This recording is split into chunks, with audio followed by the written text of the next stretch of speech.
You skipped it, you dissed it, you said it's a bore. But what if that film's got a little bit more? What if I don't like it? What if it's bad? What if it's awkward or lazy or sad? But what if it's genius, a total surprise? What if it's gold when I open my eyes? We're watching the films you love to avoid. Now sit down and deal with your cinephile void. What if I don't like it? Let's give it a spin. You might hate it or love it. Let's dive right in.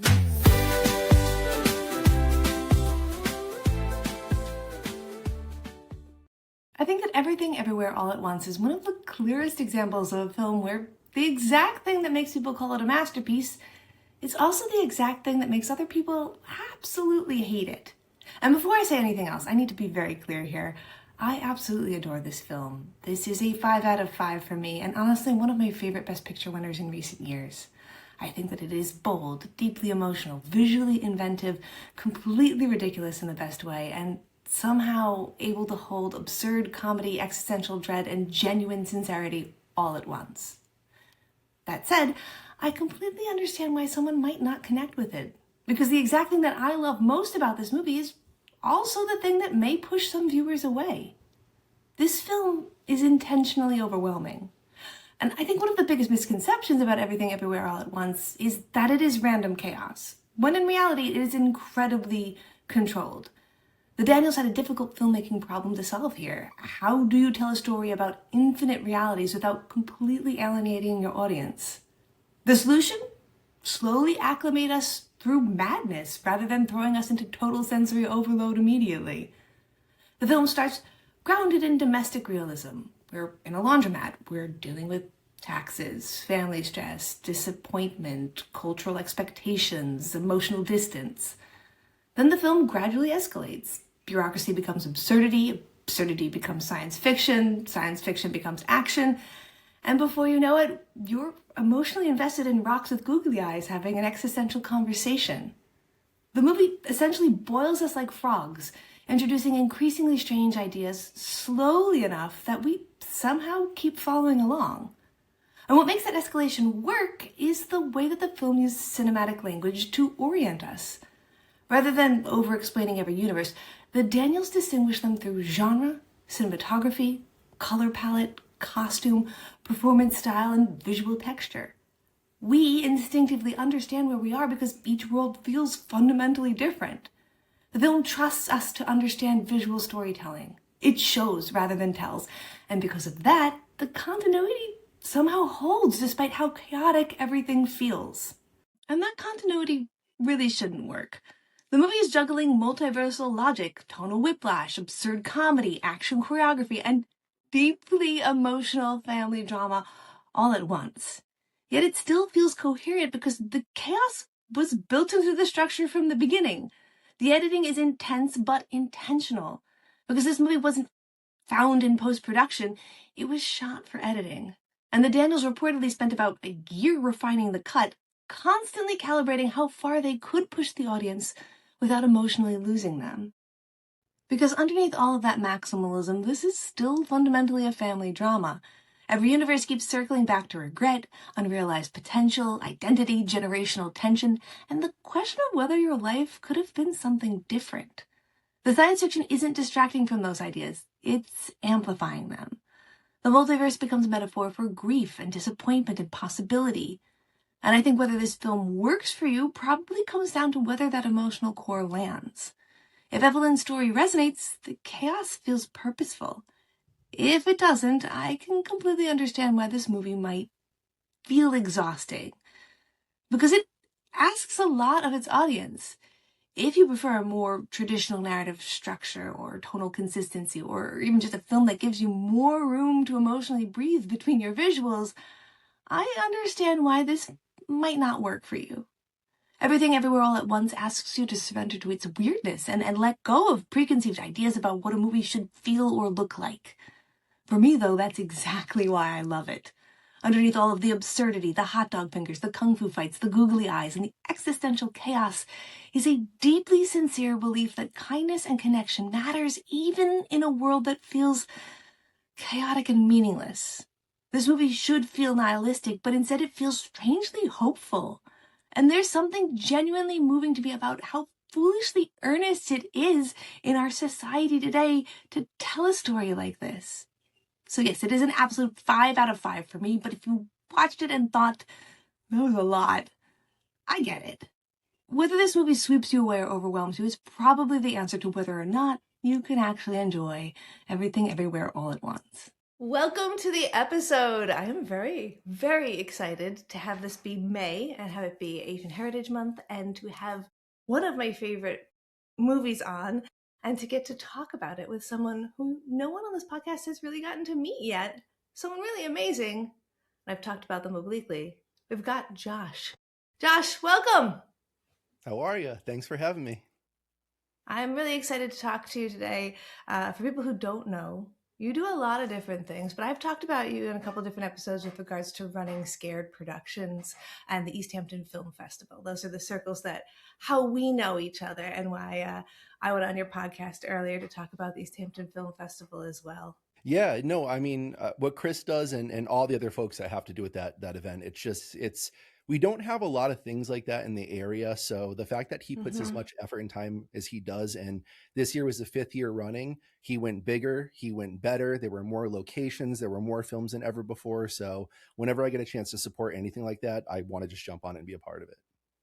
Absolutely. It's amazing to have something like that and then to also have it be so local. Like normally to get to go to something like that, you got to drive pretty far. So to be like right here, right in Western Mass. Yeah, no, it was nice. Well, I will say with it being in Easthampton though, like I'm terrible with directions and parking at times was a little bit challenging, but for the most part, it was like everything was easy to find. And I think there was a little bit of footwork to put into it, but it made the venues a little bit more special. It was, there were some spots where you didn't just walk into a building and there it was. You had to like find your way to the spot, but it was always like this beautiful, like intimate, cozy, like just space that felt like it was really set up for a film festival. So it was nice. Yeah, you did the really amazing like thank you video at the end that no one saw coming, but everyone was like, "Oh wow, that's really well put together," which I will link to. Everything that we talk about that you can go and see and experience. These are always going to be in the liner notes. If you're watching on YouTube, it'll pop up like right up there. We'll make it super easy for you.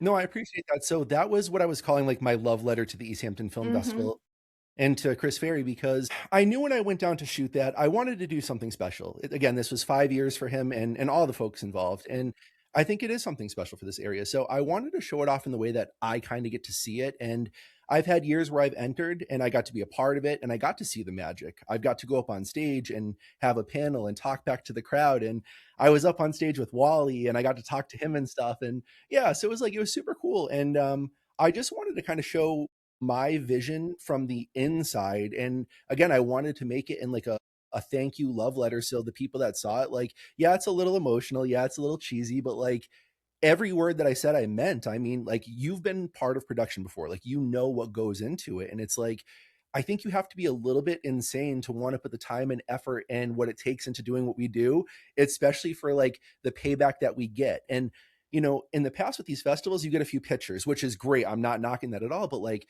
I was like, man, I want to try to capture like that magic. So we did the love letter. And we also did my buddy, Mike Vincent, who's Matt Cardigan online. We went to one of the premieres of a feature film on one of the nights, and he was able to walk around in the crowd. We interviewed people. We interviewed the director.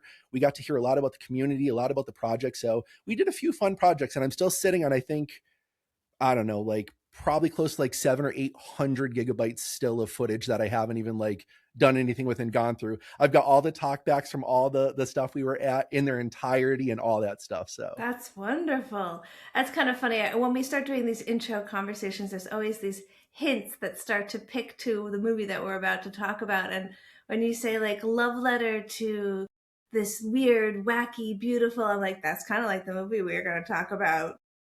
Yeah, no, it love is. letter to art and the universe and weirdness and wackiness. I also heard that you did some work with my friend Victoria Rockefort, who's been on the show twice, to Pride Weekend. You did like a fashion show thing with them. Yeah. Well, so the whole time I was at the festival, I was trying to promote myself and promote the arts. And I told a lot of people, I'm like, listen, if you have a cool project or something that would be interesting, let me know. I want to be a part of it. I think the week after, I was talking to her and she's like, hey, this is like a long shot, but like I have this event this Friday, like just in a few days. She's like, you want to come down and shoot it? It was a fashion show for a boutique store called Ooh La La in Northampton. And I'll be honest, not my world, not really something I know a lot about, but I'm like, again, I love the chance to get to experience something new. So I was like, absolutely. And she's like, really? I'm like, yeah. So I showed up and it was just the entire time I was there, we had so much fun there. The energy was incredible. When the people started to walk out, the place blew up and it was just like, it was such a good time. Like, yeah, I really enjoyed it. So I can send you the footage if you want to like use any of it for this too as well. I would love that. I did get to see some of the photos that Victoria had taken because she was in the process of editing them while we were hanging out. And it just had this magic. She was talking about the energy as well and how much everybody was so into it and supportive. And the lingerie was really gorgeous. They're doing something interesting there prior to the new management that they have because it was under a different owner previously. They didn't have very many sizes. They had only like small. And now they have full gamut of sizes of all this gorgeous stuff. So yeah, we'll put in a little clip of that because it's really worth your time to check out. If you're in the Northampton area, go check out Ooh La La. Yeah, for sure. But let's talk a little bit more about Running Scared Productions. I had met you kind of when you were doing that movie with Lindsay. God, I can't remember the name of it. The short film that they had done. Yeah. Are you alone in the house? Thank you. I wanted to say, "Are you alone in the dark?" And I was like, "That's just to show you." Like, yeah. So Lindsay had reached out to me. She was just like a young, aspiring person that wanted to act and have her hand in film. And same thing. I had a group of people I was talking to and working with at the time, and I said, "Hey, if anybody's got anything that they want to shoot, let me know. I'll produce it." She came to me a few days later with the script and she's like, "Hey, I really want to make this." I said, "Let's go." So we shot that. And then she got to do the talk back in the panel with you. And yeah, it was awesome. nice. I'm sensing a theme. Viewers, listeners, if you're in the Western Mass area and you have an idea, reach out to Running Scared Productions because we might be the next thing that Josh works on. Could be. Could be. Anything else that you want to talk about before we start asking you questions? I guess my first question for you before we move on is like, how would you say the best way to contact you would be? Facebook, Twitter, Instagram? Yeah, I'm a dinosaur. I'm Smoke 40 signal. now, so I'm stuck in like Facebook land. So I use that a lot. We do have an Instagram and supporting the YouTube helps out a lot. That's where I try to put all the content. Like you had mentioned earlier, I do a lot of different things. I shoot music videos. I love documentaries. I love meeting unique people and shooting really cool stuff like that. Short films, just all the arts I like to touch on. So if you want to see any of my work, that's the spot to go. Sweet. And of course, those links, those things, especially on YouTube, again, it'll be like right there. It makes it so easy. We do this thing to get our viewership to understand where you are as a movie viewer and where you might be coming with and why you might have the opinions you have before you even came here.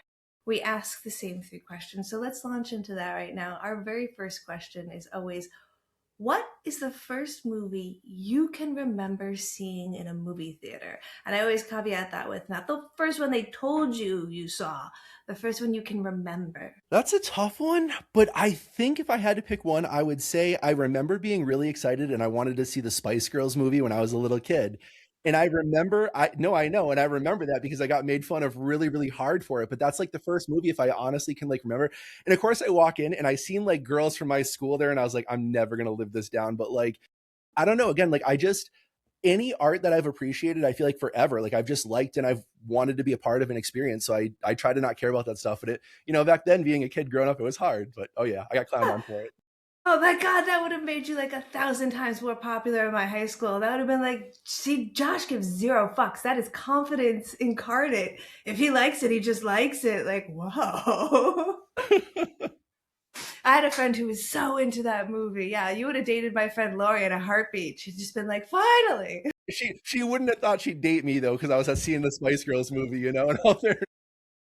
That's how it goes, That is truly the last movie I would have expected anyone to say, let alone, I'm so impressed. Usually I get a Disney cartoon as the answer. Like people will say like Bambi or something or Wizard of Oz. Like, I Fascinating. remember a lot of my Disney was like VHS at home, not so much movie theaters. So like I remember like E.T. like was my home VHS, Swamp Thing, stuff like that. But like when I think movie Mm. theater, that was definitely probably it. So that brings us into my second question, which is what movie do you think you have seen more times than any other movie? Maybe it's your comfort movie, maybe you just throw it out all the time. This is an easy one, and this is probably going to be surprising too. But don't be a menace to South Central while drinking your juice in the hood. By far, These are answers that tell me you contain as many multiverses as the movie we are about to talk about. you could say that. That's for sure. Like viewers, let's look up the word dichotomy here. Why is that your go-to movie? So again, super weird. For 2 years of my life, I was straight edge. I didn't drink, smoke, do drugs, nothing like that. I don't know, like growing up though, I always loved like hood movies and drug movies. I loved How High. I love that stuff. And the Wayans brothers, like I used to watch like the Wayans brothers on BET. They had a television show, and like I'd watch that, and I'd watch Martin, and I just loved it. And that movie, I don't know what it was. Like it's just the funniest movie I've ever seen. I could probably recite it like start to finish now. And it's just, I don't know, it hit me early on. Me and my buddies just enjoyed it. So like I'd watch it with friends often too. And Mm-hmm. it just really became that movie that was like, we were bored, we showed up, we were hanging out, we'd throw it on in the background and just like hang out and enjoy. Yes, it's kind of hard to have a movie that feels that comfortable as to be like, it's just, you could just put it in the background. And there are a few that pop up again and again. I think that's a great choice. Love that one. I also think The Big Lebowski kind of works for that one too. You don't have to, you can kind of pop in and out. For me, it's Tombstone is probably the movie I've seen more than, I'll just like, is it on? Sure, it's probably on some channel. It's probably on the country music channel right now. Comfort movies, I love them. Comfort movies, absolutely. Last question. Is there an IP or a story, maybe it's a fairy tale from when you were a kid, maybe it's simply a book that you know of, that hasn't been made into a movie or television series that you really think should, you'd love to see it, and maybe you'd want to be involved in the production somehow? There is an author that I love. His name's Brian Keene. My favorite book is called Darkness at the Edge of Town. He's done some smaller short films on a really, really low scale budget, but I've never seen him do anything that like really had teeth. Whenever I read any of his books or any of his works, I'm like really intrigued. Actually, low key, I did reach out to him one time. I sent him a message. I was like, hey, listen, like, even if you have a few pages like shelved or something that you'll just let me look at and do something with, like reach out. And he never did, but I'm sure he didn't see it, you know. But I did Yeah, shoot my yeah. shot one time just to see if I could get the ball rolling. Can't hurt. My friend sent a letter to Ursula K. Le Guin about adapting Child of Omelas, and she was like, "Hey, send me what you have. I may or may not agree." And ultimately, it didn't work out. But like, you don't know till you take the shot. You could maybe. You never know. Impressive. All right, these are some fantastic answers. I feel like these give me a real view of you as a moviegoer. And now I gotta ask, why hadn't you seen this movie before? I'm a weirdo when it comes to like cinema and movies and stuff like that. Like, I don't know. It's when I watch series or shows, they have to be finished before I watch them because I want to enjoy them in their entirety. I don't want long breaks. When a movie comes out, if I don't catch it early on, a lot of times it'll just fall to the wayside. This movie in particular, I remember when it came out, like all the filmmaking, like message boards and stuff were blowing up because they were talking about the different universes using different cameras to get a different feel and different lenses and aspect ratio. So it was honestly high on my list for a long time, but I don't watch a lot of stuff. Like me and my wife will sit down and we'll watch TV. She doesn't really like anything goofy. So Hmm. like the A24 stuff that gets like strange or weird, like she wouldn't like watch like the Grand Budapest Hotel. She doesn't normally like that stuff. So whenever it's got like a touch of strange, like normally she's not into it. She likes dramas and things like that. So if I'm not watching something that she'll watch, I normally don't watch it. This was something that like I kind of knew from the beginning. Number one, it has subtitles, which she also doesn't love. And then number two, I was like, I didn't know much about it, but with what I did, I knew it could go in a lot of different directions that could be weird. So we just never watched it. I don't know. I think that whenever I hear the Daniels have done a movie, I get excited because I love when stuff is weird. The weirder, the better. Give me a Terry Gilliam film any day. I like it. So strange. But, like, yeah, if that's something that you're sensitive to, I can absolutely say that, like, this might be a lot. It's not even that I like weird anymore. It's just I'm to the point where I want to see something new. I want to see something different. It honestly, this is going to sound so messed up, but it doesn't even have to be good if it's different. I want my boundaries pushed. Again, at 40 years old now, cinema's been around for going on a couple hundred years. Like the same story's been told, the same things have been done so many different times, so many different ways. But when you really get outside the box, like everything, everywhere, all at once, I mean, it's just a refreshing thing to see, because this is not something you ever would sit down and you'd be like, all right, I know what's going to happen next. Because if you think you do, you don't. You absolutely don't. And it's fascinating because it doesn't really use the narrative structure of films as we know. This is 2022, so it's not even that long ago. It kind of breaks that very much so. I think I am right there with you. Anybody who's making films enough or writing enough scripts, like it's very hard for us to not know exactly where a movie's going to go beat for beat. So when it doesn't, it's joyous. It's like, oh, thank God. And when I saw this movie, that was one of the things that really, really hooked me. When I watched it again, what I found so fascinating is it's using so many genre tropes and cinema styles that are so ingrained in things that we subconsciously know, that it's like using all of the bits of everything that are so out there to do something that's so not the normal. That was really fascinating for me. Yeah, I just thought, I mean, there were so many stylistic choices down into this. The cinematography was absolutely stunning. The set design, I mean, every single choice and every single thing that they did clearly was a labor of love, and somebody clearly had a vision of what this was going to be and how it was going to turn out. And I just applaud that, because again, never in a million years would I ever be able to come up with a quarter of what was in this. So it was just, it was awesome. They did something really fascinating because we've got two directors working on this piece, and usually The Daniels.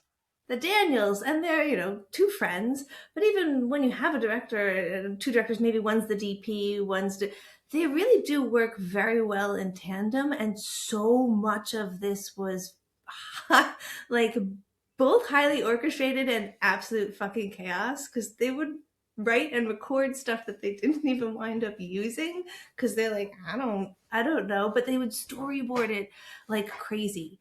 When you're on a set and you're doing a piece, where do you fall in that spectrum of stuff? Chaos, like heavy storyboarding? I don't do a lot of storyboarding. I want to go on set and I want to have a good script that I know we can work off of. And I do agonize over shots and things like that, but I am a firm believer in, like, again, this is going to sound weird, but like energy matters. Energy really affects the performance of everything. And I think that when you show up to a space, like, you can plan it out on paper and think you know what it's going to look like, what it's going to feel like. But when you walk into a room, a lot of times it's different. And I think there's so much beauty to being on set and like figuring out those problems right then and there, letting the actors walk around and feel the room out. And then I'll ask them, where would you stand? What would you do? Yeah, if you have a Hollywood budget and you know you can build out whatever room with whatever dimensions you want, fantastic. Like, do all the storyboarding you want. But for independent people with no budget, like, there's sometimes where we're showing up to the location and that's really the first time like anybody's really been there. Maybe we've seen pictures of it, or maybe I stopped by really quick and like a handshake got me there. But we don't always have that luxury. But I call it a luxury, but at the same time, like, Robert Rodriguez talks a lot about like your limitations, or like what makes you actually better and like do things outside the box. And I think this is one of those occasions where it's like, for me, I love getting there, and I love letting people interject what they think is creative and how things should happen too, not just what I think. Because when you collaborate, I think you can make something better than the sum of your parts. Yes, absolutely. Yeah, I like this film because of how much collaboration it did and how small of a budget it has. Caveat for what this is something I always get into trouble with when I'm trying to talk about these on the show, because there's indie, what we're talking about, indie budget, and then there's low budget, because this is a $25 million film, which is considered very low budget, especially when you think about what they did. But to me, like, anything over $1 million is like, that's a lot, so much money. How do you feel about that?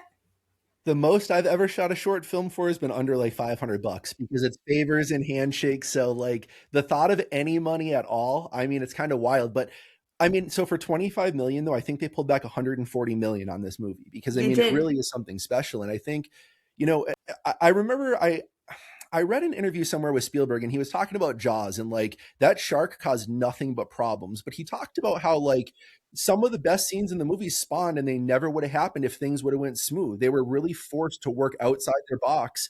So again, I don't know, stuff like that. I always appreciate those things. Happy accidents, right? Well, Bob Ross it like. Production value, hidden production value. Yes, this movie did wind up making that much of a difference in its gross, which is incredibly impressive. It's not A24's highest grossing film because Marty Supreme beat it by like 7 million, but Marty Supreme is also their most expensive movie they've ever made. So the over under, it made the most money of any A24 film still to date. But the way that they saved money in this is still interesting to me as a smaller budget filmmaker, because I feel like we could use these ideas as well. One of the things that they did is this is shot entirely in one location. It is shot in an abandoned mortgage lending building that's like outside of LA that a lot of people film in. And so the atrium, all the offices, everything was pre-existent. So they could go in and kind of see what their spaces were like, and they could have actors' green rooms simply be other abandoned offices and things like that. And they were always in one location so that like you don't have to drive to another location to shoot more stuff. I have started writing my scripts thinking about this kind of stuff. Girl in the Basement is pretty much one location with like 4 exteriors. Do you write your scripts thinking about the possible budget? My first pass, I'm very much of get what's in your brain onto the paper. We've talked about this. I quote you all the time. Like you say, make it real, then make it perfect. You know, it's like, I think that's so important. So I try to write the first pass. Like I don't do anything I know I can't do. Like I'm not putting in anything crazy, but like my first draft, I take my shot. I put the dream location that I want to use that I think I could actually obtain. But then I have a B plan and a C plan. You know, C is usually just cut it and move on to something else. If you know, but like, so the first draft, yes and no. I mean, again, within reason. The second draft is where I really start to think like, okay, who do I know? What spaces do I actually have? Like, you know, because like right now I'm actually writing something where I need a laundromat, and it's like that might not seem like it's that hard to get to, but like when you're talking business that are open like 24/7, that's when it gets really difficult because yeah, I can go there where it's like low customer times, but if there's customers in there at all, it's like a lot of places are going to tell me no because they don't want me bothering people. So it's like there's so many little things like that, and it's like I wanted to shoot in a library. Try to get a public library to give you permission to do anything. Where you can succeed though is colleges. Colleges will let you in and use, but like you have to know these things. You have to have gone through it and figured those out. So yeah, I've had my hardships. I've had locations where it's like I was going to use a location in the town that I live in. There's like a dead end street and there's a gated fence and there's like a dirt road. I was in the fire department for a long time and we trained on this road. So I called the state police. I had everything worked out. They're like, yeah, no problem. You can use it. You can use it. Fantastic. I called back the day that I was going to go down and shoot just to remind them like, hey, I'm going to do this. This lady's like, absolutely not. I'm like, I talked to so-and-so. Here's the information. She goes, I don't care who you talk to. No. Like if you go, I'm like, you got to be kidding. So like locations and stuff like that, like you can pre-plan it the best you can, but stuff falls through. When it comes to like actors and actresses, I hate that I do it as much as I do, but I really do write in people that I know I have access to because I like working with repeat people. I try to not be limited by anything and just let the story tell me what it is. But again, like I'm somebody, I don't want to waste a lot of time working on a story if I'm not like 75% sure I can make it happen, because you've done the independent film thing. I mean, we probably for every 7 or 8 projects we try to get off the ground, one actually turns into anything. Yeah, I have been trying to encourage a friend of mine who's getting into filmmaking to outsource. Like, you are not an island. You know a lot of really good people, and that's what makes a good independent movie is the skills that everyone brings to it. So like, even if you say I'm directing a movie and I have all this fencing experience, I've been fencing since I was 14, I can hold a sword great. Does that necessarily mean that if I get an actor who's never held a sword, I can get them to where I am in a film shoot? Unlikely. I should get someone who has some experience with a sword and then also be open to maybe they're going to give me something I don't know. And that happens a lot on this film. In fact, everyone got into the sauce. And when I was watching the behind the scenes, what was so joyous about every single time they were showing you people on set was that everyone was allowed to work on it, and everyone's voice had equal level of like, is that what art's doing? I'm gonna riff off of that. You made a bagel out of her hair. We should make this look like that. The room is white. I'll do this. Like, it was just this iterative process of beautiful things. Like, Jamie Lee Curtis showed up on set and she picked out her own outfit. Like, that character design was her. The yellow turtleneck and the vest. Like, wow. When you hire people who really feel the script, it shows up in a really beautiful way. I think trust goes a long way. And that's why when you pull the right people into the project, because like, I think is when you're a writer, most people are writer directors. So I'm just going to like kind of lump that in the same category for now. I know it's different, but I think for our budget and what we do, a lot of people write something and then they want to make it happen. Mm-hmm. But when you do that, it's like, you have to write an entire world, an entire story. Like there's so many details to hold. For me personally, yes, I build it out. But then when I give the character to somebody, when I do the first table read, I let them, I'm like, you tell me what this character is going to say. Like, here's what I need them to do. But like, if you pull the right people in and you get a good actor, they're going to know the character better than you ever could have, you know? So it's like, you have to trust what they're doing. And it's like, but if you pull the wrong people in, they're not going to. You pull the wrong people in and they didn't even read the script like the day of. So that's why it's like that pre-production and that like pre-writing. That's why I like to go with people that I know I can trust. Number one, I like to go with people I know are going to show up, because you could have 10 people on set, right? 3 months of pre-production, you get there, you're on set, everybody's fired up. One person doesn't show up. And sometimes you can fight your way out of it. And sometimes that sinks the entire thing and all your work's done. That is the really, really scary thing about the kind of art that we make. It is incredibly volatile. It's almost like ceramics, where like I can make a piece, I can spend 70 hours on it, it can be fully finished, I'll glaze it, put it in the kiln, and it'll explode. And every single bit of work for the last 70 hours is now shards. And you're like, what happened? We all made it to set, but without Jonathan, nobody could record the sound. Yeah. Have you ever had a catastrophic day like that? I have. We pivoted and we made it work though. I think I think it's uncommon to not have catastrophic events happen on set, but like, that's what I love about it. Again, I was a firefighter paramedic for 15 years. So like problem solving under like pressure situations, like, yeah, that's something I feel like I really thrive at. So it's like, I really don't look at those as like a negative thing. Like, Liz, I'm a weirdo. I love when we've been on set for 12 hours and everybody's tired and it's like, listen, those shots are just as important as the first shots in the day when everybody's fresh. But it's like, if you can keep that same energy and momentum and push throughout the day, it's like, I heard somebody recently say, I think it was Nick Verdi, if I'm not mistaken, at the Easthampton Film Festival, he said, like, the suffering through the process is the reward. And it's like, I'll tell you, I get that. Like, there's people that don't want to do that.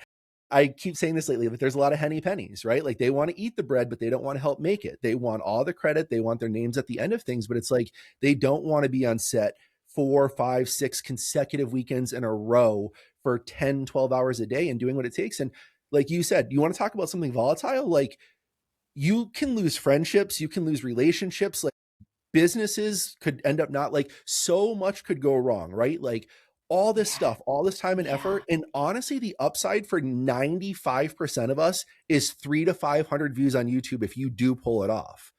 Like, so your floor of things that could go wrong, there's a lot that could, and there's a lot of relationships and like long-term things that could affect you.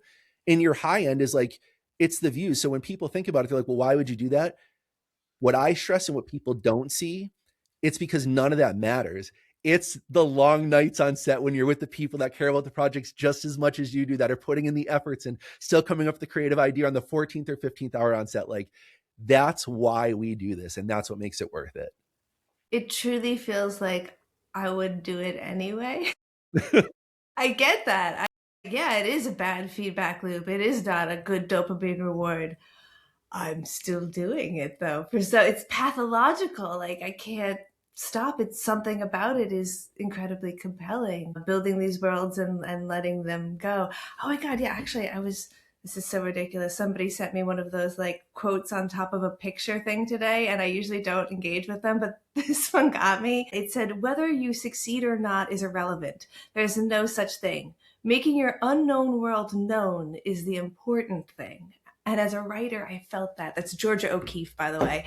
I was like, damn it, that's why I write. Yeah, and I think every other artist right now is afraid of like AI taking over and replacing us, right? But I'll be perfectly honest. So like what you just said, let AI take over. Tomorrow people can have their Apple glasses on and say, hey, I want to see a movie that's like this, and it can make it. I don't care. I'm still doing this. I'm still pulling people down. It's like, I kind of compare it to this. Like, if you're a kid and you're going to play guitar, like, are you not going to play guitar because Jimi Hendrix played guitar? Like, you're probably never going to be that good. And maybe I can't turn out videos as fast or, quite frankly, as good as what AI can. But that's not what it's about. There's so much about like the journey and the process. And I've met some of the best people I've ever met, some of the most creative people. I've learned some of the best lessons I've ever learned on set. And I think I'm not trying to be cheesy or one of those people right now, but I swear to God, like I truly feel like when arts are more in like favor, like you get less of the bullshit in the world. And it's like, I wish the United States cared more about the arts than it does. Like other countries will give you monies to make movie or give you money to make movies. Here, Canada. yeah. Here it's like, oh, did you have this permit? Did you pay for this? It's like, stop taxing us to make art. Like, and I get it. There needs to be safe places and things in place for a reason, but I just I don't know. I think it's so important. I think when you make art with somebody, it's like, I've said this before, like it's not weird, it's not sexual, but like it's an intimate thing. It's like you're connecting with somebody on a different level. Like you have to be vulnerable when you're making art, right? Like an actor, actress, like think about what they have to do in front of a camera, in front of a room full of people. The cinematographer, knowing every single shake is going to be visualized by every single, it's crazy. There's a lot of trust. There's a lot of like faith that goes into it. And that's what makes it worth it. And that can't be replaced by anything else I've ever done in life. So I choose to do this. There really is a, like you were saying earlier, trust that needs to be built because of that level of intimacy. Otherwise, you can't really have a very playful set where people are kind of riffing and they feel safe enough to do wacky stuff, to get these performances, to have it feel really, really fluid. A friend of mine said something recently to me with regards to the AI taking over that I've been thinking about, and I'm not entirely sure how I feel about it. As a filmmaker, I used to do a lot of stage acting, so I'm like, I guess I could pivot. But they were saying that they're seeing an incredible switch back to people wanting to see live theatrical performances because they know it's not AI. And so that we might see more acting and more television film production go into that. How do you feel about that? I think we need that more than ever. To kind of piggyback on that, I was just reading an article that was talking about there's a lot of like younger kids now that they're picking up like point and shoot cameras from like 20, 25 years Yeah. ago because they love the disconnect. Like it doesn't feel like it's related to their phone. It feels like they're doing something different. And they said it makes the photography feel like more intimate. You connect with it more. It makes it matter. And like they're not even upgrading the SD card that only holds 20 pictures. Like they're using that as a limitation. I love that. Listen, I'm not anti-AI. Like my spelling and grammar is atrocious. Like I'll use ChatGPT to help me clean things up. If I'm trying to come up with like names or locations, like I'll throw that stuff in there. But that's as far as it goes. Like the rest of everything else, I want to be us. Like that's like art is for people by people. Like that's why we do this. So again, I've used it in my workflow. I use an AI noise isolation for voice isolation. Like that's really the only AI editing tool I use. It's here, it's not going anywhere. But I think that we shouldn't just rely on it. We shouldn't just lean on it. It shouldn't make our art. It can be there as like a small part to assist. I think the more we keep it out, the better. But again, like I don't fault anybody for doing it. Again, if you looked at a script that I wrote and I handed you just based on my spelling and grammar, you might not want to take it because you'd be like, is this guy okay? Like this is bad, but it's like, again, just the formatting and the cleaning up those things, it gives me a lot more confidence to go on the project. And I'll be honest, when I sit down to like, that's what I go sit down to with the table read. After the table read, the actors and actresses, they help change the dialogue and hash things out. And I let everybody have their insight. So it's like, it was such a small part. By the time we get on set, none of it's even there. It's flushed out, but it's like, again, so I'm not anti-AI to any extent, but I don't know. I think more now than ever, we need that human connection. It's like, they said that like social media, we're closer, but we're further apart than ever before. Like, I think that's true. I worked with a young actress recently and like just hearing her experience of like growing up with nothing else but Instagram and like comparing and like, it blew my mind. I felt so bad because I remember getting the internet. I was like 14 years old. My uncle came in and set it up and it was web crawler was my first web browser and it had like M&Ms on the browser. And he's like, he sets it up and he goes, okay, like now you have the internet, you're all set. And I'm like, but what do I do? But at 14 or 13, whenever I got it, like I was already a person. I already had like formed my own opinions. Like, you know, I had done so much. And it's like to know that there's like a generation and all the generations that are going to come now aren't going to have that. Like, it's sad. Like, you shouldn't have to compare yourself to anybody else. Like, especially because everything you see online is bullshit anyway. Like, these influencers are broke. Like, they're going into credit card debt to make themselves look like, so it's like, you could never meet these standards anyway, but it really made me sad to hear that. So again, to hear that theater's coming back, you know, what's it, Timothée, the kid from that the Dune and Chalamet? whatever. Yeah, sure. Making that comment. Chalamet. Yeah. Oh, I don't care if ballet. That's why I don't even know his name. Like, you don't care if ballet dies. Like, dude, go pound stand. Like, if it wasn't for arts like that, you wouldn't be standing here making the money that you make, you little bitch. Like, oh, that just rubbed me the wrong way so hard. Well, I'm gonna let you know something here. That is a quote that the internet edited incorrectly. Was it? He's talking about someone talking to him. And so Really? he is quoting someone saying, Okay. and so people act like the arts don't matter at all. And they edited it to just be like him saying the arts don't matter at all. And it just snaked itself so badly that like I haven't even seen that redaction anywhere. Wow. People don't want to hear the truth. So it's just like the fun. And they use it as a joke in the Golden Globes, and they use it as a joke as an Oscar, to the point where he's just like, fine, yeah, my mom and my sister are ballerinas. I got started in live theater, but I hate art. I hate art. Yes, sure, of course. Well, I'm really glad you let me know, because I literally have not seen anything to the contrary, like anywhere else. And it's like, but you know what's so sad? It's like so easy to believe. Like, that's like the feeling of so many like younger people. It's like, you just don't appreciate what came before you, like what paved the path. Like, if it wasn't for all the blood, sweat, and tears into the ballet and the theater, like we wouldn't have any of the stuff that we have now. Yeah. It's a confirmation bias. We all want to believe that the next generation doesn't appreciate us. So I'll send you the article or the full, if you watch the full interview that he did, you're like, shit, they just cut that up. They Frankenbited it like it was a Survivor episode or something. Wow. Man. So I grew up without quite the internet that we're talking about. We're almost the same age, I think. I'm 41. Double check. I just turned 40. Okay, so we're about the same age, and I feel like we didn't quite have the social media aspect of it. We did have the absolutely no guardrails, where like go into any chat room you want, play Diablo until 3 a.m. in the morning with people in the Ukraine. It's fine. So I don't have that like intensity that I think some of my younger peers have, with the like, I was constantly inundated with seeing images to compare myself to. I had just the normal body image stuff with like celebrities.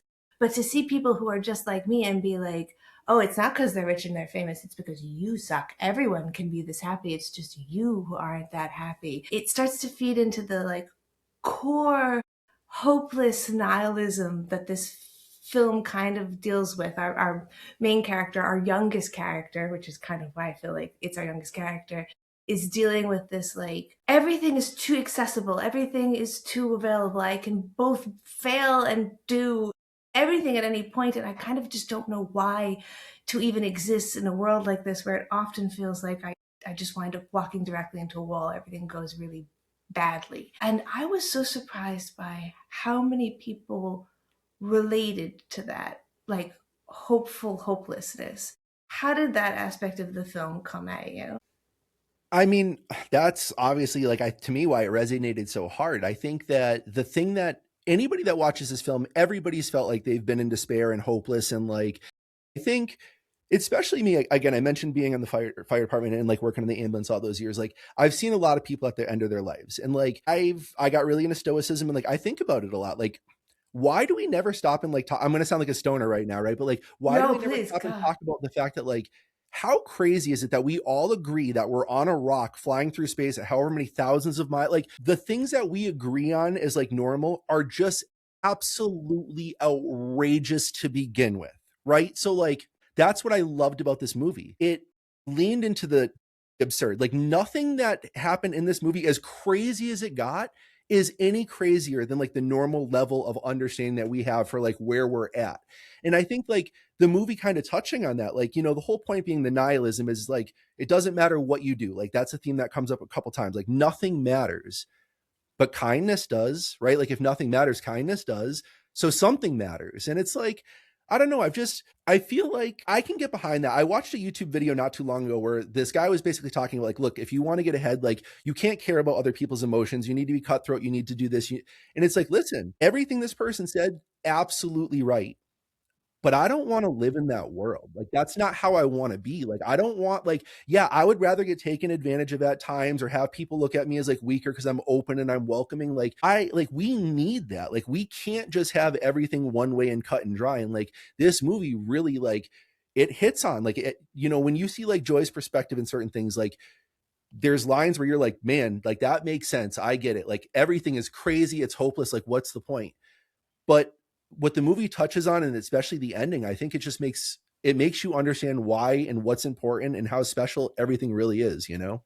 It is such a hard line to walk to be able to let us fully experience how intense that level of hopelessness is and that level of despair, and then to still bring us to a point of being like, but yeah, kindness is radical. I can still choose to go on. I will now sound like a stoner for a second. I play a game called Dark Souls pretty religiously. It's the earlier versions of Elden Ring. If you've ever heard of it. The premise of the game is that you play as this character, and every time you die in the world, you are revived, but you have a little less energy, and everything is a little bit harder to do. Like you keep waking up, and it's harder to keep going. And you can reach out to other characters in the game to assist you, and life can be made a little bit easier that way, or you can just plow through these problems. And usually people who can solve problems are characters who have experienced them already, and they'll assist you through that. And so it becomes this wonderful metaphor for depression, where like the only way to break these cycles is to try something radically just weird.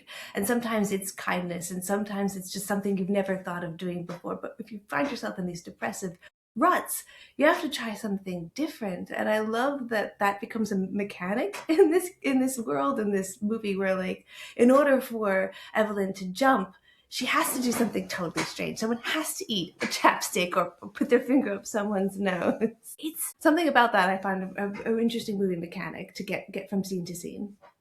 Yeah, I'll tell you, I don't know like how to jump around or like to format, but I'm going to start at the beginning here. I mean, the opening scene alone, like the opening shot, you see this family in this mirror, they're happy. It's like, it hits the nostalgia right off the bat. The image is beautiful. The set design like pulled me right away.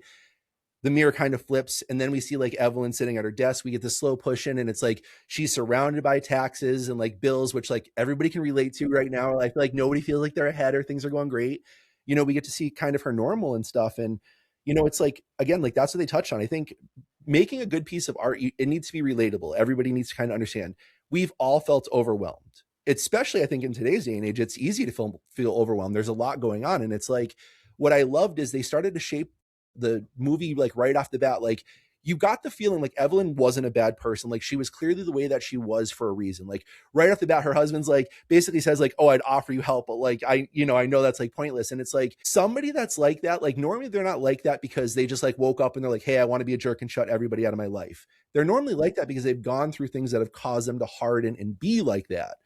So I think it was like the first like 3 or 4 minutes of the movie. I mean, I was literally I was so blown away by the storytelling, and like the show don't tell, but they did so much and accomplished so much in such a short period of time.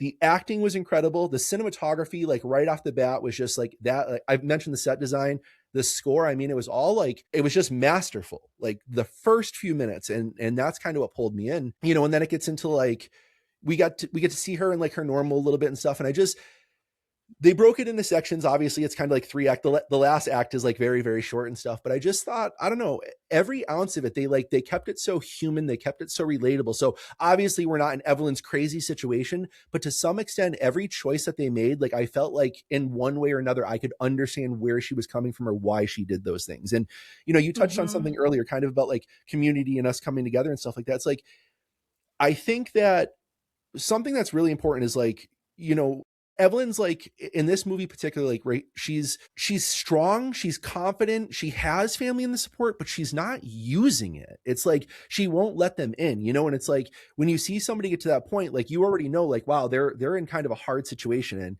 they just painted that so well right off the rip. And I was very intrigued as soon as it started. Yeah, that's what I think of Dark Souls. Like the NPCs are there for you to use. People are offering you help. You're deciding to play the game as a solo player because somehow you feel like you have to when that's not really how the game is supposed to be played. That scene is a great scene just straight off the bat if you're interested in lighting and set design. Again, because everything was built in that one location, that even their house was built inside that mortgage lending office facility, and so they were able to use heavily dropped ceilings because they wanted the room to feel very, very closed. But the set designer was talking about how if they had built that from scratch in a studio, he would have been forced to have had higher ceilings because of the way that they normally light those things, and because they had already the drop ceilings and it's an office, he was allowed to make it even more cramped and still be able to light it in a way that feels like we can see our character at all. Immediately you're like, everything is everywhere. I feel so cramped. Life is so messy. Yeah, and I don't know if you've ever seen the HBO series Chernobyl. Of course, yes, yeah. That has a not a similar opening scene, but it's a slow push down the hallway where this guy's like, I'm a sucker for that. I just love the slow push in, especially when you start revealing like the world and stuff like that. And I don't know, I thought they did such a good job. It reminded me of Chernobyl, so that's Mm. but no, it was great. I do love a steady push shot. Are you more of would you prefer to be on a tripod or dolly? Do you like a handheld? I am very much, it's got to be whatever the story needs at the time. Like, Good you ever answer. see the series Friday Night Lights? Yes, yeah, I have a few episodes. Okay. I don't know if you've like that. It came out a long time ago. So if you haven't watched it through the same filmmaking eye, that entire show, it is so handheld and so shaky. It will probably make you sick if you rewatch it. I mean, every single Yeah. shot is the most dramatic, craziest shaky I've ever seen. But then you watch something like House of Cards, the camera almost never moves in House of Cards. They let the actor, I keep up on my mic, sorry. They Yeah. let the actors and like all the motivation from like everything in the scene dictate what happens. And I can respect both. I use a gimbal when a gimbal's needed. I try to use sliders, and I just try to use like locked off motion and just very deliberate motion through the majority of my work. This same exact feel, but then there were times where it's like during the fight scenes and other choreography, they got dirty, like in a good way. Like the camera was like handheld, like they hit a lot of very interesting marks, and their focus, the way that they react focus at times, again, it's just, I've used the term masterful earlier, but like that's the only way I can describe it. I mean, this movie was, honestly, it was probably, it's top 10 for sure that I've seen. And it's funny because again, I slept on it for so long, and here it is being great. You know what, that'll happen to you every once in a while, and I almost feel like do it because you need to kind of have a something that you could keep in your back pocket. So every once in a while, you're like, I need something amazing, a taste I've never had, something to revive me into making film. I had never seen Network until last year, and when I saw it, I felt the same way. I was like, 70s, what? And I just slept on it like it was just some movie. Like, it's so beautiful, it's so masterful. Everything that's going on is like, there's so many layers I can keep coming at this. So I never, I think that that's just like joyous. Now you can keep watching it as opposed Yeah. to like, why didn't you? We talked before. I just recently saw Sinners. Like, I don't know why I waited so long to watch that movie. And another bet, like top 10 again. And what I think is so funny is I completely forgot that this movie does the same sort of thing that Sinners does, where it's like, I'm going to shift into that from the 6:9 to the 3, or I'm going to go full vertical. It uses all of this language that we as film viewers know but don't entirely know that we know, so that we can come along. Literally, they kept saying on set, their thing is that we want to show, we do not want to tell. We don't want to be like, it's this universe, but we can show them that it's this universe even when they're maybe not even sure, because as we get closer to the end, the switching between universes starts to happen even more and more. So that is, as someone who even likes sound or lighting or cinematography or costumes, there's so much to digest here in a very inspirational way. That the very first fight scene is probably the one that I think I watched the most. I just kept being like, again, I love Rope Dart, but I also love Quan. Were you familiar with him before this movie? You've seen him maybe in Goonies, I'm sure. So it's super funny. I see this guy now. Perfectly honest, he was my favorite thing through this entire movie. I mentioned to you when I hit you up to talk about it, like I bawled like a baby at the end of this movie. His character was the most moving, touching, kind acting, just wonderful character. And at one point, I was like, he delivered a line, and it had so much of that like child Christmas energy, morning excitement, like positive view about the world. I was like, is that the fucking kid from the Goonies? But then I'm like, I haven't seen the Goonies in a long time. I'm like, dude, are you just doing that thing where you like, don't be that guy that's like, oh, they all like, I'm like, no, I'm like, and I looked up and it was, and I was like, yes, but like, no, he in the Goonies, he had that same energy, that same like whimsical, like childhood, like I don't want to say like naive, but like not willing to look at the world in a negative light. Like I saw that in his acting as a kid, and he translated that absolutely perfect to this. And I think he won an award as best supporting actor too. Like, I mean, he killed it. Absolutely. My favorite part of this thing was his acting and his performance. Yeah, he actually tried to get into acting as an adult and kind of retired and moved back to like Houston with his sister and started managing a restaurant for a really long time. This film marks his like resurgence and being brought back into making movies again. So like it's just amazing to get to make the movie, but then to also win an Academy Award. The line that got me with him was the one where he turns around in the universe where she's a movie star and he says, taxes and laundry with you, where it's just like, oh, that's so, because they're using the language of a romance movie where our main character turns around and says something that hits you in that way. And so you're already emotionally invested. It's, I see what you did there. And you even seeing what you did there, you still fucking got me emotionally. No, I agree. I mean, that universe, like that noir, she's the movie, like that green, they're outside, it's raining. That was my favorite universe by far. And it was like, I thought that was so powerful because it starts off and like, she literally was like, I'm successful because I wasn't with him. And she ends up saying, like, I mean, the line was like devastating. So when it follows up with that, like that was the cut, that was the payoff when he drops that. And it was like, that's what I'm saying. I mean, his acting, his performance, and it's like, it's hard. He sold it. I believed him when he said that with all his heart. I'm like, he means it. You're messing up. And like, that's what I loved. Like with Evelyn multiple times. I mean, when she walks out and she talks to her daughter, Joy, and it's like right off the rip, it's like early on in the movie, first 5 minutes, you're like, okay, like she's going to do the right thing. And then she ends up saying to her daughter, she's like, you got fat. And it's like, no, like, what are you doing, Evelyn? Like, you don't fail me. So it's like, she does. They set it up so well where you want her to behave and act a certain way because you know she's capable of it. And she just keeps like, failing. She just can't get there and get there and get there. And when they finally change and, things happen, I thought they did it so masterfully. Again, it's like, I had what I thought was going to happen and how it was going to play out. But especially like you said, the ending there was a lot of shifts. There was a lot of change. I never would have been able to like guess or figure any of that out or how it was going to unfold. I mean, there's even a false ending. The movie pretends to end at one point. You're like, what? Damn. And they even think, oh, like, that was dark. Like, no, that's not how the movie ends. Executives would never let us end that way. But Evelyn is this very kind of flawed and complex character. She is maybe not, I wouldn't say totally an anti-hero. I think she's more of that like reluctant hero that we're starting to see in a lot more films. Like Sorry to Bother You is another good example of that, where like this character is being chosen against their will to do something greater than themselves, even though they didn't ask for it. They don't really have the qualities and like they're not sure about wanting to do any of this. And they're kind of flawed. I think characters that have innate flaws are way more interesting and way more three-dimensional than say just having an action star, because you could say it's an action movie. We can do genre tropes. When you do a genre film, say, I know you do a lot of horror, how heavily do you want to lean on genre and how much do you want to break it? I think if you don't choose what genre you're in, you're going to kind of screw yourself because you end up falling off the rails. I think you have to at least decide it going to it, knowing what you want it to be.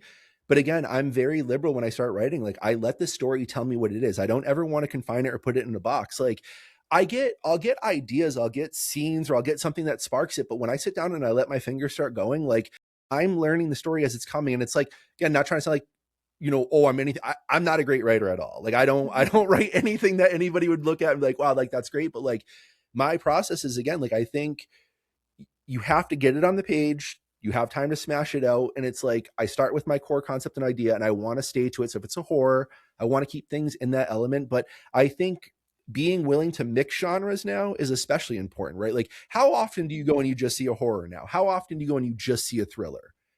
Everything is splashed because you can relate to more people. You'll have a wider audience if it's not just one thing that's pigeonholed. You can do something crazy like Terrifier, where you stay in this like genre and you do your thing and you go over the top with it and you can get paid off like it did and people can love it. But like, if they didn't, nobody ever would have watched it and you have no audience. Where it's like, if you're a little bit more genre bending and it falls flat with one audience, it doesn't necessarily mean that it will with the other. So I don't know. I like horror, but for me, it's like, I really like family stories. I like people overcoming things and like bettering. I like coming of age. So like all my stuff does have like a secondary, like underlying tone to it.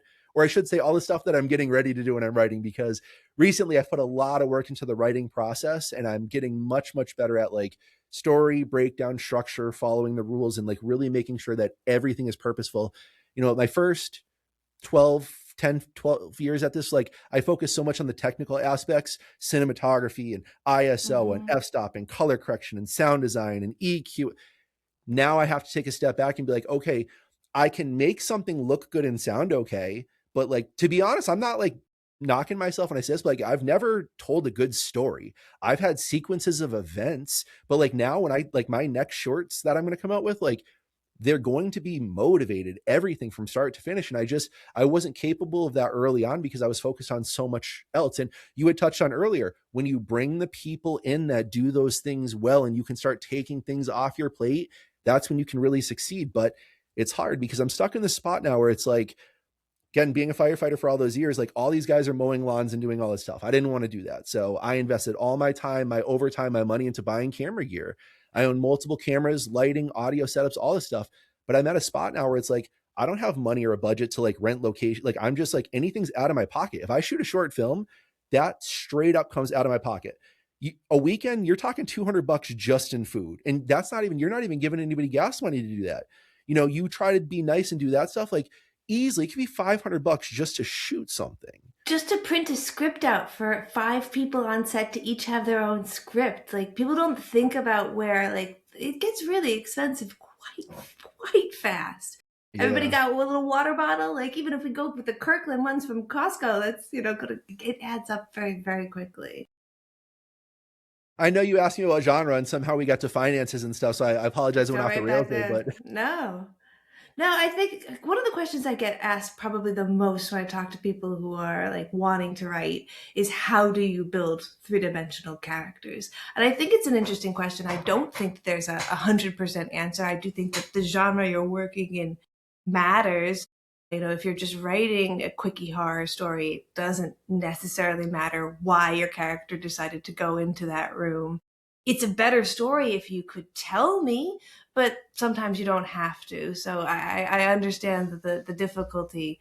I'm just curious where people fall on that in their own stories. It's, for me, my stories or my characters are usually driven like or motivated by like the event. Like I start with the event and like the what's happening, and then I kind of start like breaking them off from there.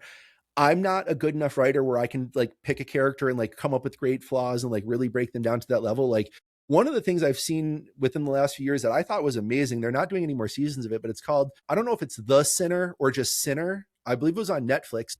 Jessica Biel, like just Sinner. Harry, that character, my God, if you want to love and hate somebody both so much at the same time, like you talk about 3-dimensional characters. Wow, I could never write anything like that. So it's like that whole thing can be around him and his struggles. Like if you're that talented, I think there's very few people that can dial in and like on somebody like that. Like same thing like with like the true detectives, like stuff like that. Mm-hmm. For me, because I'm not quite as talented on that end, I have to rely more on the story and stuff. But now I think what makes a character more 3-dimensional is like when you go to write something, Before I get into this, I'm going to recommend, if anybody's watching this and hasn't seen it yet or read it, Blake Snyder's Save the Cat. It's not perfect. Yes. Like, right. I know people can argue, but if you want a great starting point and a spot to understand story, like what, that's where you need to start. Things need to happen at a certain time. If you're writing a feature film, page 11 is where your cards need to be on the table. People need to know what they signed up for. There's certain things that have to be done. And I've tried to fight those over time and over the years and think like, oh, but I'm going to break the mold. You're not going to break the mold. People have been programmed for hundreds and thousands of years to hear stories in a 3 or 4 act structure. If I'm not saying people can't break the mold and do something different, but like you end up with like Skinamarink, where it's like, okay, there's people that think that's cool and it broke the mold, but there's also people that'll say that's not even a movie. If you want to make something that I think is impactful as everything, everywhere, like you need to follow a certain structure and do things a certain way. And in order to do that, like every single scene that you have to know when the scene starts, what does your character want and what are they motivated by? And when that scene ends, did they get it and what's changed? Like if you're not thinking about these like really in-depth, like deep things to it, it's really hard to tell a good story. So yes, you can have cool tie-ins when you're like, hey, at, a quarter of the script in, I did this, and at 75%, I did the payoff here. Like that's fine. But there's so much more that goes into it. And, with Wayman's character and Evelyn and their relationship with Joy and everything here. And then, what is it? Jobu Tapuki. Yeah. Like you add this thing in and then it's like, they just made it so special. And then they make it weird, right? All of a sudden now it's about a burnt bagel and everything burnt bagel. And like, they go over the top, and there's the craziest fight scene I've ever seen with the security guards. Like that blew my mind. I mean, but again, that's no more absurd than like the regular rules that we all agree on in like the world that we live in. So yeah, I don't know. I thought I wish I was this talented to write something like this outside the box. But for me, I have to stay a little bit more focused and just try to not tell something as spectacular or as shiny as this, but to try to tell something that's like got a good beat to it. I think that when I come to stuff like this, something that I remember early in my life, somebody told me the best and most successful inventions are the ones that alter something that already existed. So you're not inventing something totally new, you're inventing a better version of a mousetrap, let's say. And so what is so fascinating about the Daniels, and I don't know if you've ever seen Swiss Army Man, which is another film that they've done. Yeah, absolutely.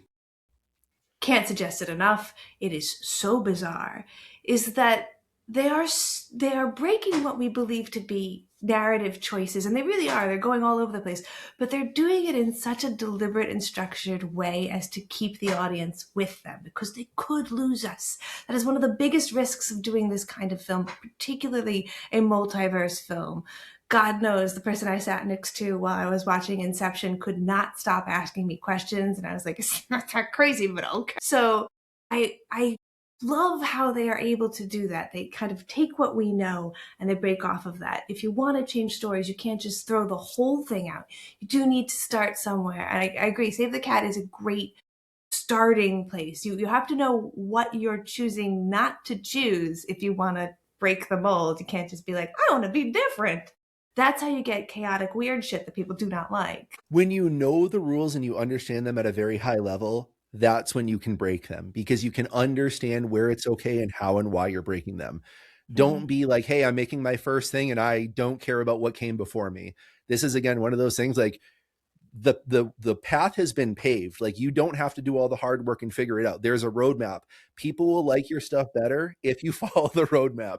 Hollywood has programmed us for 200 years to watch movies a certain way. And it's like, you don't even know it, but you do. If you see something that breaks that mold, you don't know what feels off about it, but something's going to feel off. And it's so hard because I hear a lot of people say, well, I want to do this because I've never seen anyone do this. And that's kind of like Everything Everywhere All at Once, where there's so many things you haven't seen somebody do. And you're like, okay, but there are some things that we thought about doing and chose not to do because we were like, that's probably going to suck. So like, what if we didn't have any lights and we shot it all natural light at dark? And I'm like, I don't think we're going to get any useful footage. It would be different. But, then you get like, what if we shot the whole thing on the camera for the birdhouse? You're like, oh no, I don't know. Maybe that would be interesting. So keep asking yourself these questions, but do know that sometimes not everything that is not done needs be done. Sometimes there's a reason, right? Yeah. Another thing that I really liked with regards to genre, because you could think that, like, well, a lot of times people are talking about this movie's a horror movie, but it's also a comedy. It's a horror comedy. And I kind of believe that all horror movies are also a little bit comedy movies because you need to break the tension with like a joke or something surprising, something that makes the audience laugh so that they reinvest. Otherwise, they're just scared the whole time and you kind of desensitize to that. I think that this movie kind of uses humor to desensitize us to the really depressing, overwhelming aspects of what we're looking at, especially when we look at joy and the hopelessness, and then it cuts back to something kind of crazy, or like Evelyn realizing that she's maybe going to get divorced. And then, like, but wait a minute, let's have this really cool fanny dart pack scene where, like, five big guys are going to get totally wailed on by this little tiny guy. Like, oh, but wait a minute, she's still dealing with her divorce, but that really did just help me keep going here. Yeah, I think that's what really intrigued me about this, because again, it was done differently than anything I've ever seen before. I mean, I feel like when her husband, the first time we see him kind of like jump or get jumped into, he's in the background on the TV and you see him like flip over some washers and dryers and like, but I didn't even get it at the time. I had no idea what happened. I'm like, okay, like, so he's a little bit more interesting than we thought. But then we're in the elevator and then like that scene happens and it was like he like takes charge and pulls out the ear things and like, you know, you really get set for it. And it was like at that moment, again, it's like he uses the umbrella. Like you said, everything is like slightly weird, but because they leaned into it the entire time and they just made that like the reality in the world, I think it sold so well. Growing up, the X-Files was one of my favorite things ever. And Me too. what I loved about the X-Files, it never took itself seriously. It knew what it was. It would clown on itself. Like, but that's what made it great. So I agree with you. I think if you're just trying to be like too on the nose, like Freddy Krueger, Nightmare on Elm Street, like that was my favorite like villain because he had character. He like Yeah. talked shit. Like he like, I don't know, like Jason and Mike Myers, they're the same thing, let's be honest. But like there's no personality. Like it's cool that there's cool kill, but like I need more than that. And like that's why I like Child's Play, you know, Chucky, like maybe he's not the coolest like villain ever, but like he talks shit, like he's interesting, you know, it like it adds that like element. And you know, I think anytime when you just do something different and break the mold like that, which again this did with like a number of things, it's fantastic. Now again, for as unique as this was, there were definitely still a lot of similarities to a lot of things. Like it felt very Matrixy to me, right? Like somebody jumps in, like there was a lot of like parallel things with that. This is not a direct comparison, but kind of what I got out of this is Interstellar is one of my favorite movies of all times. I think Nolan's one of my favorites. I think Hans does some of the best scoring I've ever seen. I mentioned earlier, I'm not really into dudes, but Matthew McConaughey, I'm going to be honest, I got a crush on that man. He's very handsome. But no, like that movie, like I think what's so beautiful about it, like the whole purpose of it, like the whole point of it is like love transcends all, right? This movie, not the same thing, not exactly the same concept, but like this last scene, she's there with Joy and she's like basically like none of this matters, but yeah, I still choose to be here with you. Like that's still love transcends all, right? Like so I felt like that similarity. I felt some Matrix vibes. Like there were definitely some things and some inspirations that were picked up on, but I thought everything they did stayed in their world and felt like it was unique to this story, and that's what I was impressed by. That is a very hard thing to do. Yeah. I do think that in early drafts, when they were trying to get funding, they kind of pitched it as a family drama version of The Matrix. So you're definitely picking up on things that they were throwing out there. Because, yeah, ultimately, this is, no matter what universe we're in, the family drama is a key aspect of that universe. What is happening with Evelyn, what is happening with their family, it keeps circling back around that. And that's such a like weird way to have your action film centered around, but it does make it so that you can access those emotions a lot more interesting way instead of like, say, we're watching Ordinary People where everyone's just sitting there feeling awful the whole time. Yeah, and like I don't want to like compare this and be like, oh, it's like the way like that like they make these movies, but like Parasite, there was a lot of things about that, like that family dread element to it. Like I thought that was also similar, where it's like you're along for the ride of the story, but really it's not even about the story. It really is about the family. And Hereditary, again, one of my favorite movies ever. It's about that family element. Like, that's the stuff that gets me. And that's the stuff I always think it's super powerful. So that's what'll always get me. That's why I got emotional towards the end of this movie, because again, like the family coming together and like, you know, having Evelyn step outside, like, cause we want her to break that mold the entire time. We want her to let go and change things up. And when she finally does, like that last conversation, again, I was like, I'm bawling. I'm sitting here. I'm like ugly crying and stuff, but it's like family and community is absolutely just like the most important thing that we could ever have. I mean, if we didn't come together, we would literally still be groups of like 4 or 5 people fighting off like tigers in caves. But because we decided to like put our differences aside and like make something better than what we could have done by ourselves, we have the world that we live in. And in today's day and age, it like makes me sad because I think we're like starting to revert from that a little bit. Like, we're not like accepting differences and like respecting and appreciating that stuff as much, which kind of saddens me, because again, like that's what makes everything beautiful. Like, if we all love the same sports team, like what would be the point, you know? Yeah, and if we were all just fated to these lives, that is really what is so powerful about what Evelyn's saying in that last scene, is that like, yes, nothing matters at all, and I could just disappear into this with you, but I'm going to choose to do the truly chaotic thing and love you anyway. I want to do that. And in a way, isn't that so much more interesting and powerful to be wanted, as opposed to just like, well, I'm your mom, so I have to. In every universe, I have to. And like, in every universe, I choose to is so like, that's such a wonderful way to put it. It hits so intensely for me. Well, I thought the movie did such a wonderful job too. I mean, the scene that I thought was unbelievably impactful, I brought it up earlier, the elevator, but once we see her flashes, because again, like by this time I'm wondering, I'm like, what made her this way? And the movie kind of dumps on you. I mean, the first thing that we see, her first experience into this world, is the doctors apologizing that Evelyn's a girl and not a boy.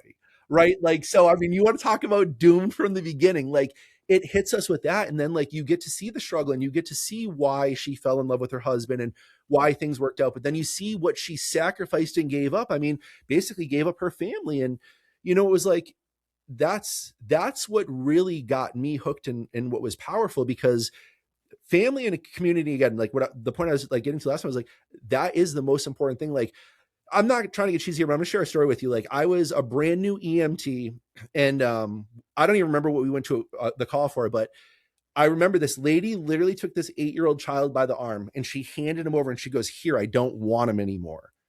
Like, this lady handed me a child and said, "Here, I don't want him anymore." I'm trying to figure out what's going on. My partner's like, let's just go. We get in the back of the ambulance. It's a foster mom that's doing it just for the check. As soon as the kid acts up, she'll ship him out and get another one. And it was like, what broke my heart so much is I'm looking at this poor kid and I'm like, dude, if one person cared about you, like you'd have a chance, and you don't, because you don't even have that. This movie like hit that emotion for me of like, Evelyn had people, but because of the situation that she was in and because of the way events unfolded and because of the way Gong Gong acted and like felt towards certain things, she could never, like, that's almost more insidious in a weird way. Like, I think that's why it resonated with me, because it's like, how messed up is that when you like have people that you should have and have those things, but you don't? Like, I almost wonder if that's worse than not having people at all. And I mean, like, we're saying she doesn't choose to ask for help or reach out for help. Well, she learned very early on that there isn't help. She's got to do it herself. It's like she learned very early on that her existence was even just a pain in the ass. So yeah, it really does strike right to the heart of that. There are several scenes where I feel like a character will turn to another character and say a line that is like cuttingly intense.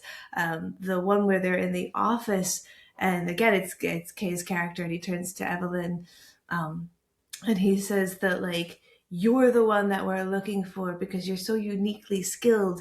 You are so bad at everything. You're living the worst version of yourself.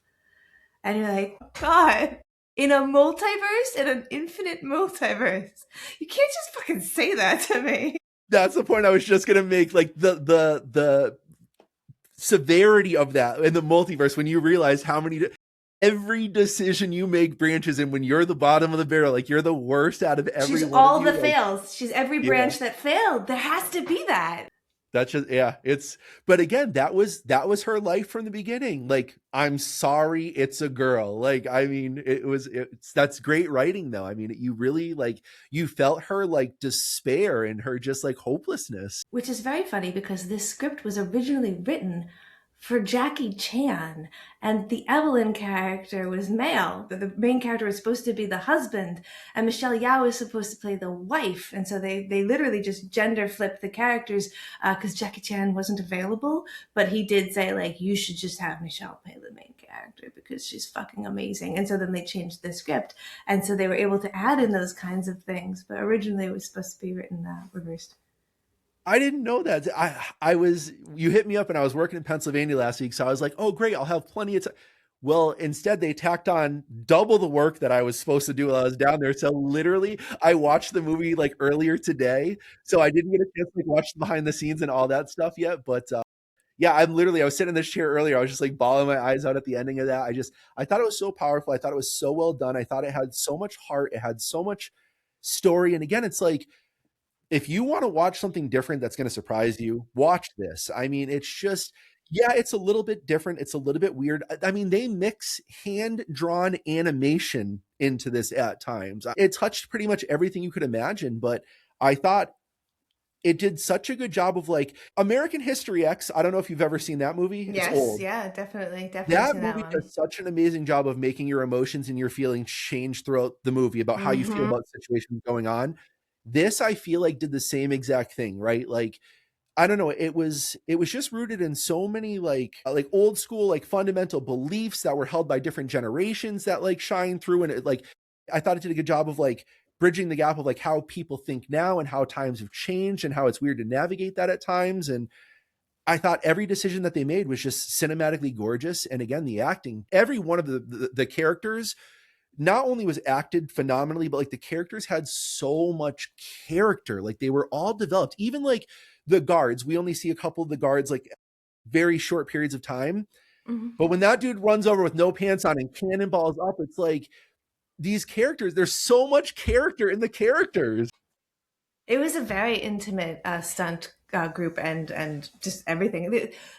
All of the VFX that were done on this, a lot of them were practical. One of my favorite practical effects is when they're showing you that she's got the like really muscular hand, the pinky. That's just a prosthetic like that they built, and she's here, and that's at a closer depth. So they hold up the prosthetic underneath the camera, and then they make it pulse by like squeezing it. Most of it was practical, but it was all done, the VFX, by a group of 5 friends who had never done VFX before and used only free online tutorials. Wow. Which is another inspirational thing. So if you've got a good enough story and enough people who are willing to throw to it, you could do this. That's crazy. As we move towards the end and kind of wrap it up, I do usually ask if you had a favorite scene and a least favorite scene. Least favorite scene. I got to be honest, there wasn't one time, like 2.5 hours, you'd think there was going to be like pacing issues. There was not one scene that I felt like dragged. Like, I mean, I guess maybe towards the end when there's some flashes happening, I guess maybe you could argue, maybe you could cut a couple of those, but like there wasn't anything that stood out that I could sit here and say is like, what dragged not there? Yeah. As far as favorite scene, I don't want to be cheesy, but again, that opening scene, just that slow push, and like I got to know so much about the family. Like, you get that nostalgic feeling on the first image that they showed with the 3 happy people in the in the picture, and like that mirror changes, like it showed me like, okay, the dimension thing. Like, I just thought they did so much in the first 30 seconds of that shot. And again, I'm a sucker for the slow push-ins, so it might be that, or the last scene with her and Joy, because that's where I'm sitting here just like, yes, Evelyn, yes. Man, I do feel you on that. Like, if I had to pick a scene I didn't like, is like, I'm not sure. I guess for me, I don't hate the hot dog universe, the hot dog finger universe, and I love that A24 sells those gloves. You can go and get your own hot dog fingers today. But I do dislike that when they bite each other's fingers, that it's like mustard and ketchup coming out of the hot dogs. That's like, sometimes the Daniels will take it to a place that is like a little bit grosser than I want to go, but even then that's like mildly like whatever. But I did really, really love the rock scene that kind of grounds us when we reach that like furthest point. Well, because the tie into the googly eyes at that point too. And then so when Evelyn follows her off the cliff, Rock Evelyn follows, I was like, that was like got me too. I was like, yeah, literally, I was watching rocks with googly eyes talk to each other and it got me. Like that's how And good it of it. got And me. again, like that whole scene, like you read it, I mean, it's like, and it was that powerful. That scene was suggested by Michelle Yao. It was not in the original script. She said, Wow. like, we should put a scene here where we're just rocks and it's just text. Again, being open to the suggestions of your committed actors can really, that's what scene is so heavily used, the two little rocks. Just devastatingly emotional, where you're like, it's just rocks. And then I also really love the Rakakuni subplot because I think it is the perfect example of absurdity and absurd. So, like, what is absurd is not that there's a raccoon that can make a guy cook at Benihana. It's that it's supposed to be a fucking rat. The story is it's a rat that can make someone cook. And you're like, that's insane. Our world already contains insane whimsy, and they're kind of pointing that out right there, and I appreciated that. Yeah, no, again, if you haven't seen this, I really couldn't recommend it enough. If you don't like weird cinema and things like that bother you, this is probably not for you. But if you want to watch something that you haven't seen a million times, that's just heart-wrenching in a good way. I mean, I thought it had just such a wonderful, wonderful storyline. Because again, like, you know, I know you said we're going to wrap up here, so I'll end my part with this. But it's being on the ambulance for all those years. I'm telling you, like I've seen a lot of people at the end of their life.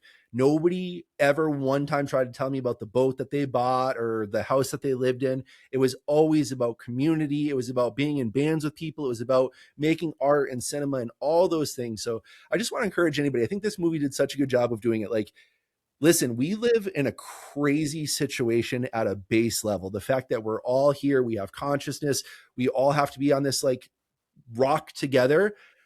If you can be anything, be kind. Like, especially in today's day and age, like, I don't know where empathy went. Like, it doesn't hurt to be nice. Like, it doesn't hurt to just like let shit go and not like everybody's hurting right now. But I'm telling you, like, what this did was such a good job of just like when the husband says, like, Evelyn, please just be kind. I was like, that got me too. Cause I'm like, man, if more people could just be kind, this world would be a much, much better place. And if you're watching this podcast and you're looking at it and you can hear it and you can see it and you can stand up and you can walk on your own and you can talk on your own, like you're already ahead of the curve and you have nothing to complain about. There are a million people that would trade anything for your problems and your worries. And I'm not trying to downplay anybody's issues because everybody's got them. But I'm telling you, at the end of the day, like we are just so lucky. Like you don't need a new car. You don't need a new boat. You don't need new clothes. You don't need to compare yourself to social media against anybody else. Make your art, like just be a good person and just go through this crazy ass existence of life and live it as long as you can, be as healthy as you can, and be as kind as you can. Yeah, very well said. In a world where there seems to be a relentless amount of despair and bad news every day, you can go two ways. You can harden yourself and feel justified. I can be as hard as everyone is to me. Or you can grant the people the kindness that you wish was granted to you. And I find it fascinating when people choose one of those two, because it seems like such an obvious choice to choose to be kind, to listen to what that character is saying to us versus to just let go and let the world be this shit. There's that great Gandhi quote, be the change you want to see in the world. And that's really at the heart of this movie. So I was really glad to get to watch it with you and have a movie that where the theme is family but isn't Fast and Furious is always great. And again, if anybody wants to, and you should, find Josh online. All that stuff's going to be down below, all the links and all that good stuff. I highly suggest you check it out. We'll put in a little bit of the stuff from the Easthampton Film Festival as well. It's really been such a joy to get to talk to you about this movie. I did also have like a dirty cry while watching it too, even though I know everywhere where it goes, it's like, it's such a touching film.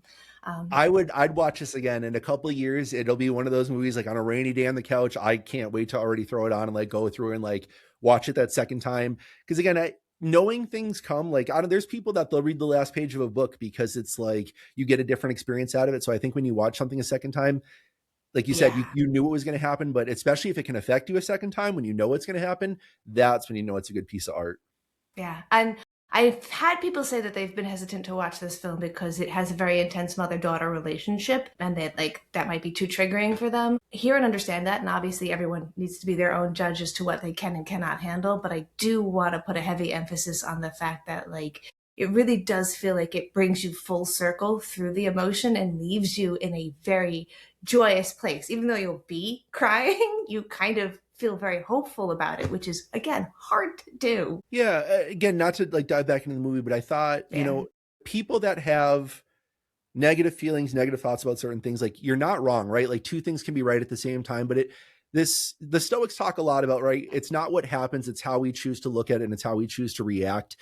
This movie did that so well because Evelyn deserves to be as hurt as she does. She deserves to be the character that she is, but she chooses better for herself. And I think that's something that, again, it's a message that we can all take every day. You can continue to be angry. You can continue to hate the world and be the problem, or you can be that light. You can be that thing that breaks the mold and that just, makes this a better place to be every day. Instead of being a bagel, you can be a bialy. A burnt bagel with everything. With everything on it. And I'll stop it right there.